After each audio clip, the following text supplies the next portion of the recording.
Today, we're watching SCP-1936 Dport by the Exploring series. SCP-1936 Dport. Innocent bystanders getting caught up in nightmarish situations is practically the bread and butter of the horror genre, and the SCP universe is certainly no different. Cosmic horror and Lovecraftian horror are especially focused on the overall insignificance of humanity amidst an uncaring universe, and the tendency for certain foolish individuals to prod and poke what they really shouldn't. Dport is indeed a story of humans meddling in forces beyond their understanding, but it also contains perhaps a light at the end of the tunnel. For a week and a half in 1997, a strange cloud of gas covered the New England town of Dport, preventing the Foundation, or anyone else for that matter, from entering the town or observing anything occurring in the town. When the gas finally cleared, the town was irrevocably changed, and no survivors were located, although the remains of a large number of Dport residents were found.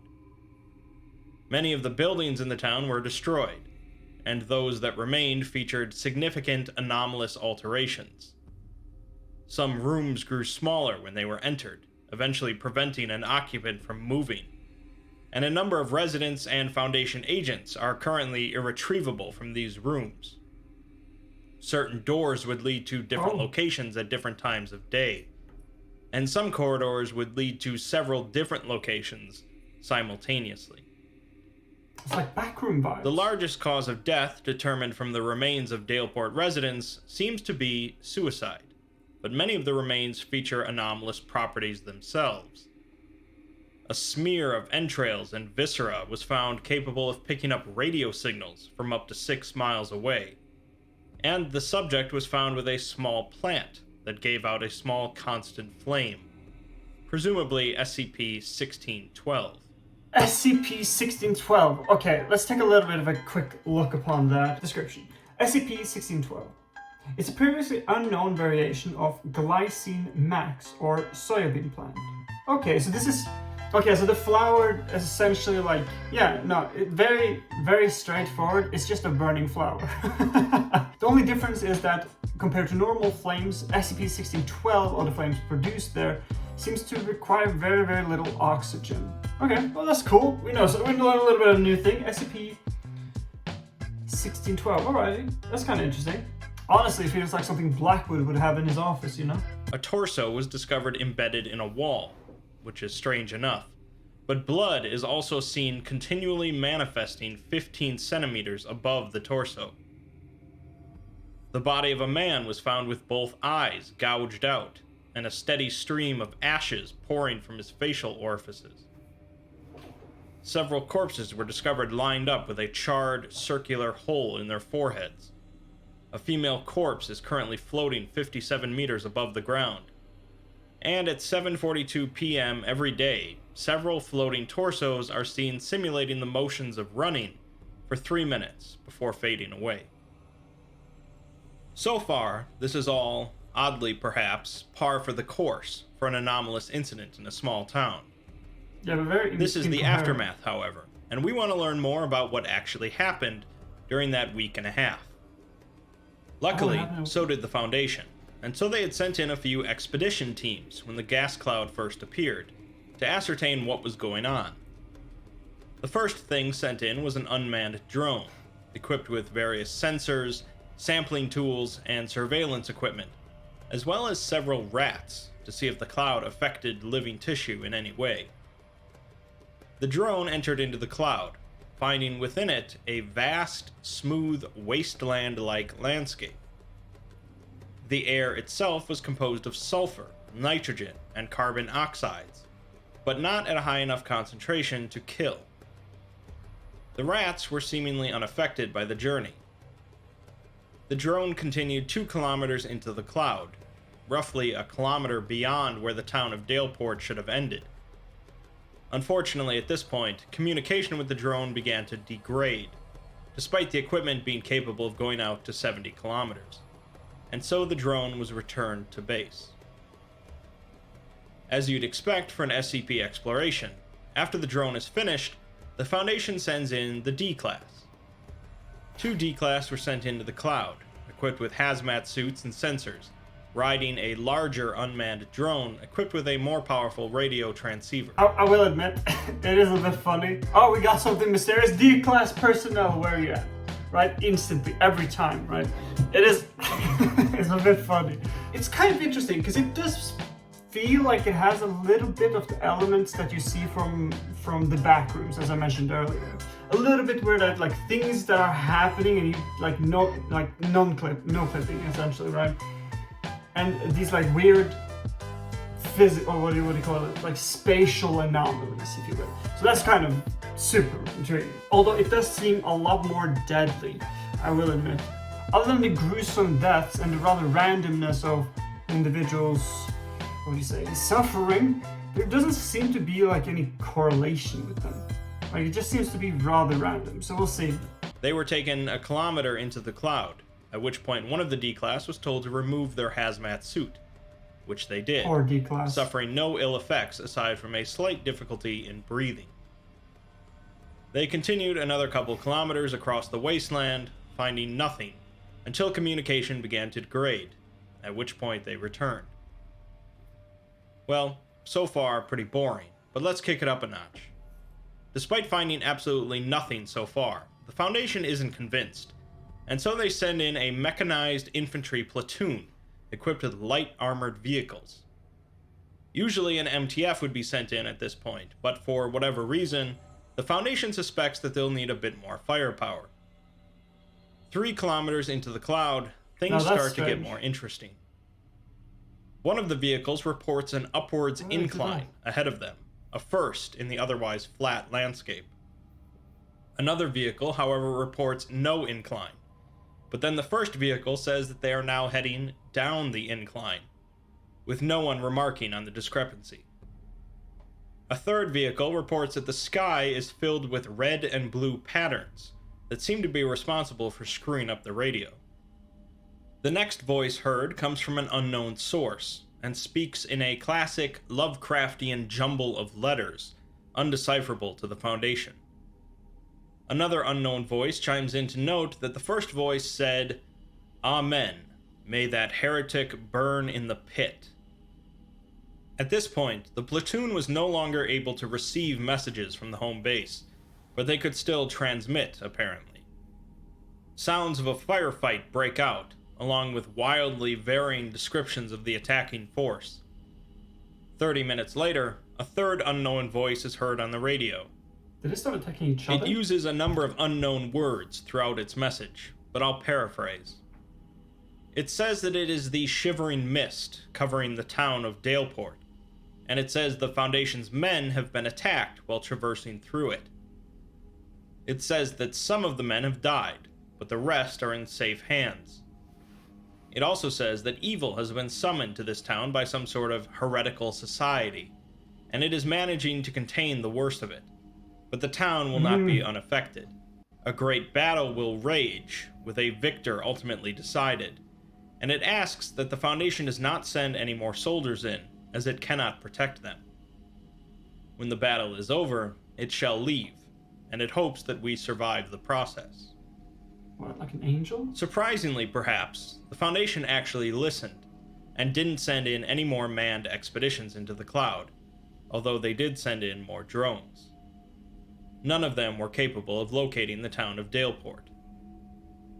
So, we didn't end up actually learning much from the hands-on approach during the incident, so we'll just have to piece together what we can from the remnants. We're next given a few documents written by the town's inhabitants, presumably during the incident. One document recovered from a laptop reads, "Dear Diary, today Mr. Sticky's arm came out of the closet instead of the window. It was even longer than ever, but it was still smoky when I touched it, so my hand hurts. I told Mr. Sticky I didn't want any of his gross food today, and he got mad. He said it was vital to the incubation of the lava. I'm really hungry, so I ate the gross food even though it was green and squirmy. I don't like Mr. Sticky that much." Interesting. Mr. There was Sticky. also a phrase found in multiple locations throughout the town, including stitched well, into man. the internal organs of several residents. The phrase reads, "I am sorry that I could not save you. Pangloss." Who is Pangloss, you might ask? Pangloss is arguably one of the most mysterious entities in the entire SCP universe, mentioned in only a handful of SCPs. His habit seems to be leaving notes at the location of various SCPs, giving the impression that he's perhaps a deity of some sorts, or at the very least a capable SCP himself. These notes are short and to the point, such as his note for SCP-1612, the plant with the burning flame, which reads, "Don't let the fire die."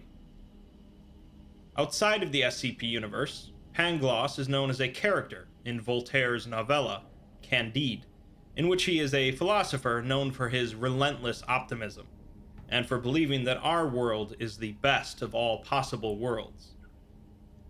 Pangloss in SCP seems to borrow concepts from Voltaire's character, as well as elements of the Greek Titan, Prometheus, who both created man and stole fire from the gods to give to humanity. These concepts are referenced in SCP-1612, as it's an ever-burning flame that's found across the planet in various locations where humanity got its start. We're getting off track, however, but the main point here is that Pangloss is some sort of mysterious entity that seems to care for humanity. Another document was recovered from a store, written by someone that was hiding from whatever was occurring in Dport. They were running out of food, and they remarked that they heard screaming coming from outside, believing it to be their neighbor, but the screaming turned from human into something else. They also heard the local reverend walking past their window again, ranting about something, and they managed to get a glimpse of the reverend, commenting that he had too many spaces in him. Okay, so this is clearly somebody who's with something they shouldn't have. It sounds nearly like some type of not a ritual perhaps, or like a summoning, but somebody did somebody out there put pineapple on pizza, that's for sure. It reminds me a little bit about like the Sarkic rituals that we see, but instead of it being like one ritual, it seems like there's like summoned an entire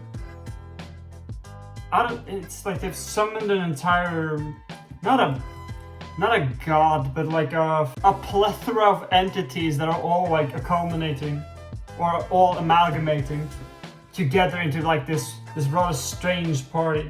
They say that they have to get out of here as they hear one of the big guys coming this way, along with the sound of drums, but their sentence is abruptly cut off. Their final line reads, "I am the voice, and the voice is me." More helpful is the video footage captured from security cameras and other devices during the event. A surveillance camera at a gas station captures an early incident, as a cashier hands a customer a plastic bag. A nearby window shatters, and an unknown organism enters, roughly the height of an adult human, but covered in tentacle-like appendages. The organism quickly decapitates the customer with a tentacle, and leaps over the counter on top of the cashier, as blood and viscera splatter on the nearby wall for 30 seconds. An elderly man wearing a bowler hat and waistcoat enters the gas station, but rather than a face, there is only a triangle branded into their skin. The camera footage begins distorting heavily, and the organism seems to be wary of the individual, but they engage each other. A mere touch from the individual seems to hurt the organism, and the footage ends with the individual throwing the organism through a wall as the ceiling begins to bulge downwards. A video recovered from a camera outside the library shows an out-of-control car crashing into a lamppost. The lamppost splits open, and a spectral entity, partially translucent, emerges from inside the post. The occupants of the crashed car open the doors and begin running down the street, slowly chased by the entity. Wait, do you think because of the wide variety of things that are happening, all of which is kind of like illogical in some sense. Do you think it's like, in this instance, Dport has become kind of like a... What do you call it when there's like a point where multiple things kind of cross? Like, imagine like a anchoring point for multiple different dimensions, right? That all kind of meeting in the same place. That are all from different realities of different constructs and different like... Well, of different anomalous attributes. And they're all like centered around this one little area. Because it's so chaotic, but such a like large variety. If it was one entity, that would be easier to decipher. If it was one instance or it was the same thing recurring multiple times, then you could really rather simply say that, oh, this is like a thing that caused it, or and one anomalous element that caused it. But because it's such a variety of things and it's so unpredictable, and it's things that are happening continuously, I would argue it has to be something with at least an explanation of why there's so much inconsistency. I would imagine nearly like a binding point, if you will, where multiple different realities meet in one point. Maybe. Maybe this is a suggestion, I suppose. After several minutes, in which the entity failed to catch up, it stops and releases a blue shockwave, which does reach the fleeing individuals, causing them to become transparent and fade away. A number of cameras captured an event in front of the Dport Town Hall, which is shown to have sustained significant structural damage. The front doors of the town hall are missing, and in their place is a glowing circle. An entire convoy of vehicles, both civilian and Foundation owned, are speeding down the street towards the town hall, accompanied by humanoid robots carrying firearms of unknown make and manufacture. The civilians disembark the vehicles and run towards the glowing circle at the town hall entrance, urged on by both the Foundation agents and the robots. No way, is it Sarcasm versus the Broken God or whatever? No shot, is it this again? After I learned about Dport and the Broken God, I'll be honest, I see that everywhere. In every SCP. And now talking about robots running away, fighting with some kind of anomalous creature, like, come on, dude. That has to be some... Maybe it's like a battlefield? Is that it? That could be it. Maybe Dport is legitimately a battlefield for the two sides, if you will. A 3-meter-tall triangular entity covered in technological items emerges from one of the Foundation vehicles and interacts with one of the items before undergoing a series of convulsions. During these convulsions, a dubstep remix of the song Embers by Owl City was heard faintly through the town hall's microphone. Despite dubstep not being created for another year, and Embers not being released for another 15 years. The civilians approach the glowing circle, but a fractal-shaped sheet of skin leaps from the roof of the town hall, causing the agents and the robots to open fire on it, to little effect. The skin wraps itself around a civilian's head, at which point the triangular organism rushes over and rips it off, followed by activating a flamethrower, apparently killing it. The civilians enter the glowing circle, disappearing, followed by the Foundation agents and the robots. The triangular entity burns the phrase, "Pangloss grants you sanctuary," into the stonework above the entrance before leaving. 94 civilians and almost all of the missing Foundation agents that had been sent into the cloud were found at the nearby Foundation facility in the weeks following the incident, each suffering from severe memory loss. But they survived, though. I know what you might be thinking, that this is all just weirdness for weirdness' sake, but there is indeed a story here, and it comes from a number of documents connected to a local cult known as the Victory Society. The first note was found on the swollen corpse of James Curtis, a member of the Victory Society. It seems to be a list of things that the cult needs for an unknown purpose. Items include 2 trout, a bottle of milk, virginal blood that is to be mixed with the milk, assorted souls willingly sold, at least 200 beetles, lots of ice, 2 bodies that have been dead for at least a year, and some human eyes. More interesting, however, are the comments written in next to some of the items. The virginal blood mixed with the milk is for something referred to as he who walks beneath dreams, who is into that sort of thing, apparently. The alliteration related to assorted souls willingly sold is a big deal for that which waits inside the horizon. The writer remarks that if Hore, the name of the Reverend mentioned earlier with too many spaces in him, thinks that if he has to use the ice to make a sculpture for the shivering mist, he's got another thing coming. The human eyes are supposedly for the blind one, who has thousands of sockets. Other cult members are gathering other items, while Hore just sits at home with his books. The next passage was written inside the cover of a charred book found outside the Dport church, and I'll take the time to read it in its entirety. The border of the mural is encompassed by Sylvester, the shivering mist that will descend upon the world during the time of awakening. The mist is all-encompassing, and shall act as a barrier to those wishing to stop the awakening, as well as confine the great trinity of potential victors.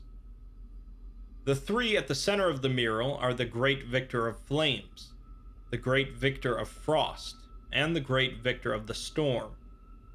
They rain down destruction upon one another, with their true names inscribed in unreadable, unknowable runes.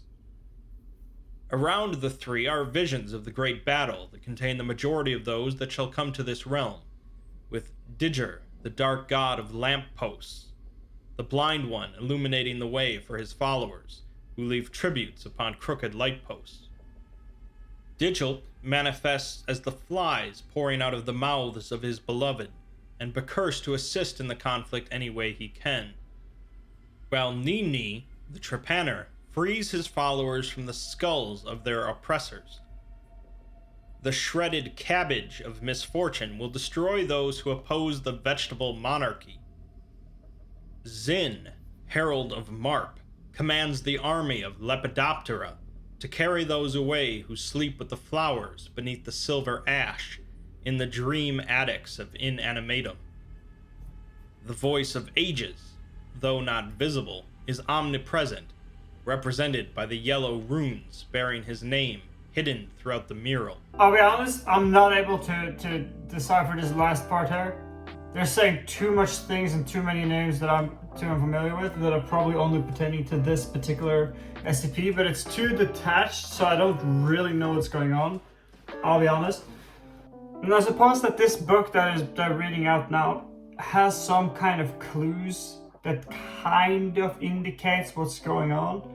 But someone in the comment section will have to enlighten me on this one, I'll be honest, because I'm not...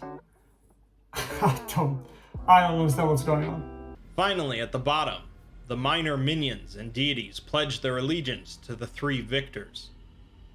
Those who pledge their allegiance to the Great Victor of Flames are tinted orange, the Great Victor of Frost, violet, and the Great Victor of Storms, green. Many, such as he who walks beneath dreams, his face a mere triangle, remain unaligned and are painted in black, for they are opposed to none, and yet opposed to all. The dark deer, Demax, is shown around the edges, forever excluded by the rest. Sheogorath remains, ruling his kingdom of 2 faces, before he himself brings its downfall, only to be stopped by a great prisoner of the Dragon King. 20 goats stuck together making a goat ball, spin around and around all the way to Goat Hell. The skeletons forever fight their final war. The conflicts of these minor deities will have little impact on who the great victor of this battle shall be. We're given a description of a great mural that depicts a massive battle between a number of deities and deific figures, ultimately with one victor among 3 main contenders, supported by a number of lesser deities. Yes, that is indeed a mention of the Daedric Prince Sheogorath from the Elder Scrolls series of video games, which raises more questions than it answers. Many deities are apparently unaligned in this great battle, notably he who walks beneath dreams, whose face is a mere triangle. That at least answers a question for us. Pangloss, however, is not mentioned, at least not by that name. The cult of the Victory Society was gathering materials for some or all of these entities, but their reasons for doing so are so far unknown. We're then given a series of journal pages found on the anomalous corpse of Reverend Michael Hore, the leader of the Victory Society. In the first page, Hore says that he's returning to Dport, and mentions someone named Godfrey who wished him luck as he left, but was hoping for Hore's failure. Hore says that he took all of the necessary books from the library, and also mentioned finding a proper way, alluding to the Wanderer's Library. Yeah, that's what I'm thinking. One of the tomes apparently gives off enough heat to burn Hore's hand, but he says you can't expect to do something like this without making some minor sacrifices. He finishes by remarking that it's disheartening that there aren't more respectable people interested in this venture, and he's worried about the next time. So it's like, written a week and a half later, the second page discusses a priming ritual for the One of Broken Nines, which required blood sacrifice, apparently of a child. Hore had hoped that the child could be anesthetized. Why does it always gotta be so violent? You gotta kill something, it has to be a child of age of 4. Okay. Because if you look upon something that I have noticed, and this is just like a general trend of SCPs, I think, is that the further back you go, the more tamer the SCPs, and the further forward from like at least the first couple hundred, it just kind of like starts accelerating and becomes more and more and more. Now every now and then you'll have something that is like oddly normal. I'm just saying I'm noticing a little bit of a pattern. Although 1936 is kind of old. But it was not allowed, leaving him a little shaken up. Anesthetized. The child is dead, but he says the child would thank him if it knew why he was doing this. He repeats the phrase, "It's for the good of everybody," and ends by saying that the victor will walk from the rubbles of man and restore clarity to those who remain. Oh, so it's like a doomsday. The third page was written 12 days later, and Hore explains that the Voice of Ages required the blood of a heretic, not specifying any religion. Hore had possessed doubts about the devotion of James Curtis to the cause, and so he used his blood. James's blood worked, proving Hore correct, adding that James's selfishness would have doomed them all.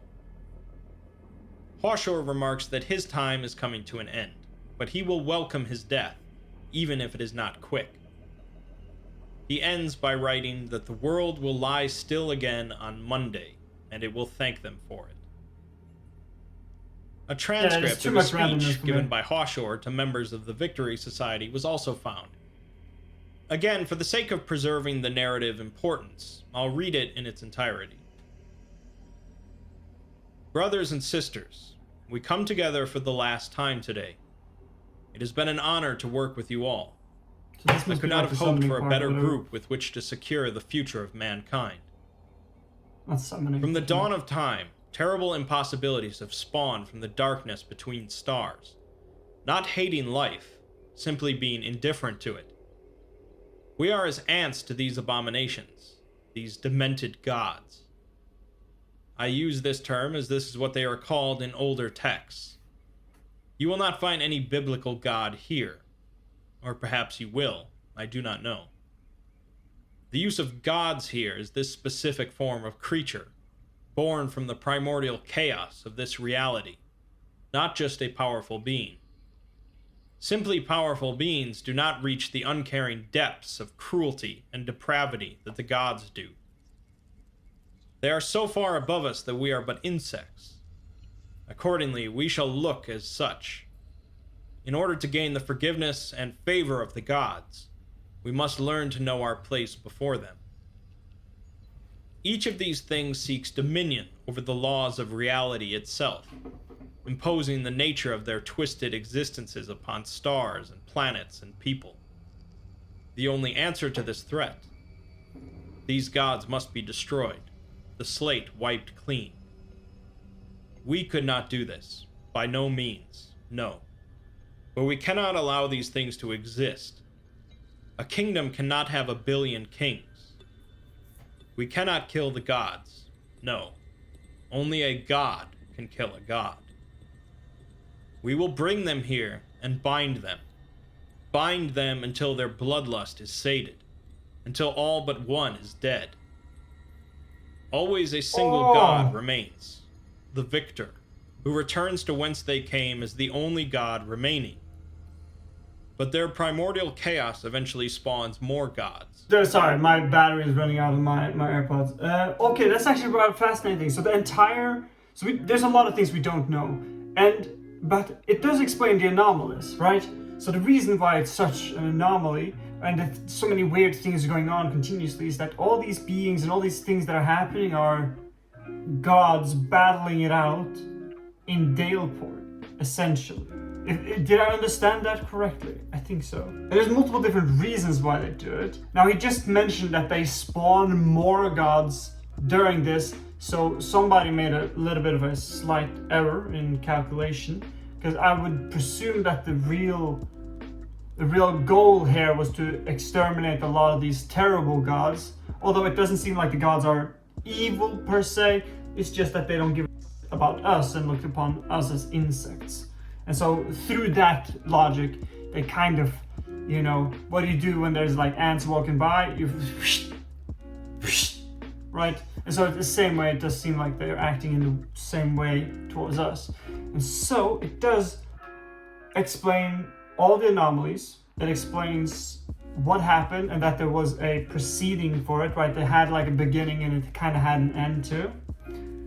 Now we don't know, and it does seem like in the text prior, they gave us kind of all these like recipes and things they needed to entice or bind, as they say, the gods to our realm or reality or some approximation of that, which is kind of fascinating. So it kind of gives you an explanation for all of it. Now we knew it had to be something. I was wrong, of course, in my dimension crossing. Which actually, this is a better explanation, because just because you bind different realities into a single point doesn't mean there's a lot of anomalies happening continuously. But if you bind a bunch of gods together, well, guess what? It's about to be real mysterical, right? I like that. I actually like that as an explanation. That's a good explanation for why. It's logical enough, and it's better than mine. More twisted angels and demons. And so it all comes to pass again. Our vigilance must be constant, for a new victor must be found again and again.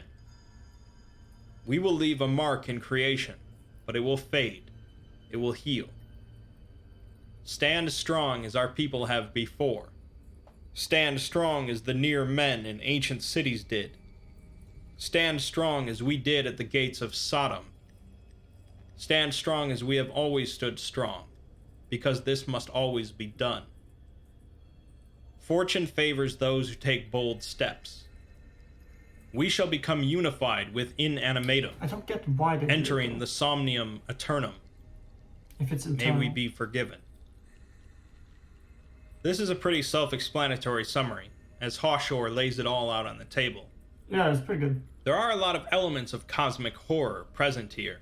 But the twist is that rather than the cultists worshipping the ancient godly entities, they intend to summon them all into one big battle royale with one winner. The real Fortnite. Since these gods are a negative influence on reality, they apparently need to be purged once in a while to keep our existence safe. Hore claims that the Victory Society has been responsible for doing this multiple times in the past, and will continue to do so in the future. The gaseous cloud is placed over the site of this war in order to both prevent outside interference, as well as protect the rest of our world. A section of writing was found in the back cover of Hore's journal, likely his last remarks.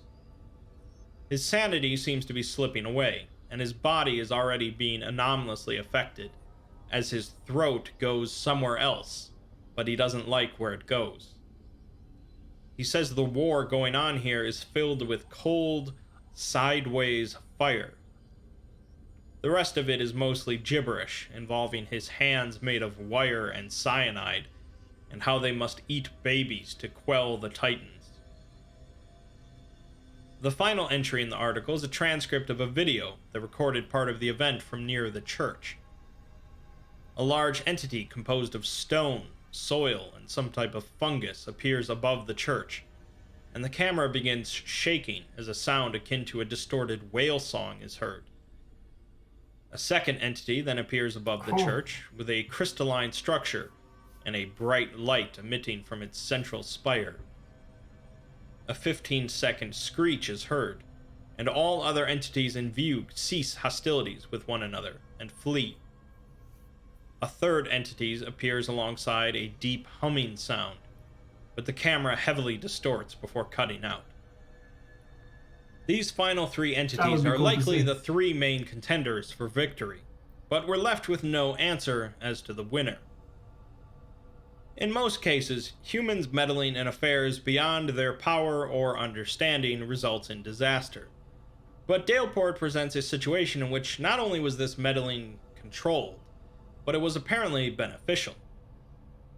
The SCP Foundation were basically bystanders during these events, but in all likelihood, they would have ended up approving of the Victory Society's actions. It's usually a bad idea to summon a multitude of dark gods to a small town to wage war on each other, but sometimes you've got to break a few eggs to make an omelet. No, so there we go. That was actually a really good SCP. Holy shit. I will be honest, all the gibbering and all the incoherency, I get why they do it, is to kind of paint a picture of a distorted reality in some sense, but it's just a little bit too much, I think. Other than that though, this is a great, I like that. I really like the roundup, because it was too much, it was too spread, and now you can kind of get it to like a logical conclusion. Yes, they do summon the gods, multiple of them, these creatures from the void, and yes, they are continually created, so to speak, partially due to their very actions of the summoners, if you will. But it seems to be so that they can kill each other off and lower the amount, so that it isn't such a calamity. It's kind of like ants luring people above a cruise ship and then sinking it, you know. You don't want to get driven over by these gods, of these things that look upon us as insects. Well, let's drive them all on a cruise ship and sink them all. Right? And they're going to keep spawning, but at least there will be less of them for some time. That seems to be the entire victory. It's like the Victory Society's entire goal, it seems. So there you have it. Also, sorry, it went out of battery. That's my bad. For those of you who enjoyed the video, please leave a like and subscribe. I hope you enjoyed as always. We'll be back soon enough, and if you're feeling inclined, check out some of my other videos on my other channels and on Twitch. And I'll see you in the next one. Alrighty? Peace.